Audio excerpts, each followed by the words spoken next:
நிறங்களுக்கும் மனநலனுக்கும் என்ன தொடர்பு? அப்படி ஏதாவது இருக்கா? நிறங்களுக்கும் நம் மனநலனுக்கும் நெருங்கிய தொடர்பு இருக்கிறது. நிறங்களுக்கு நம் மனநிலையில் மாற்றங்களை ஏற்படுத்தும் தன்மை உண்டு. இத்தகைய நிறத்தை அடிப்படையாக கொண்டு மேற்கொள்ளப்படுவதுதான் கலர் தெரபியாகும். இதைப் பற்றி விரிவாக இந்த பதிவில் காண்போம். சிவப்பு நிறத்தை பயன்படுத்தும் போது அது நம்முடைய ஆற்றலை தூண்டுகிறது.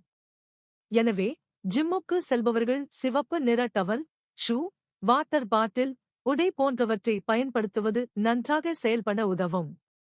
நீல நிறத்தில் இரவு விளக்கை பயன்படுத்துவது தூக்கத்தை தூண்டும். நீல நிறம் நம் மனதை அமைதியாக்க வைக்க உதவுகிறது. ஏதாவது காரியத்தில் கவனம் செலுத்துவதற்கு முன் நீல நிறத்தை தேர்ந்தெடுப்பது சிறந்தது. இது நம்மை கவனம் சிதறாமல் பார்த்துக் கொள்ளும். நம்முடைய சிந்தனை திறனை மேம்படுத்தும். மஞ்சள் நிறம் நம்முடைய மனநிலையை மேம்படுத்தி நல்ல கூர்ந்து கவனிக்க உதவுகிறது.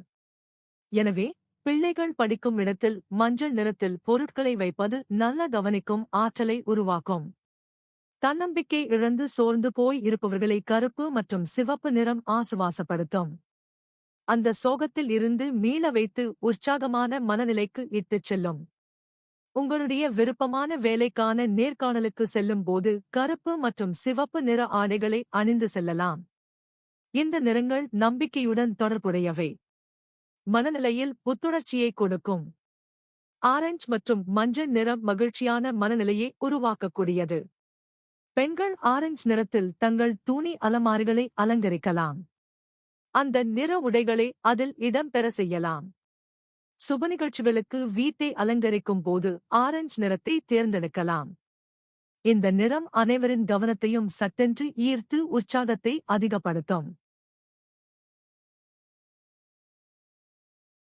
Thanks for watching this video.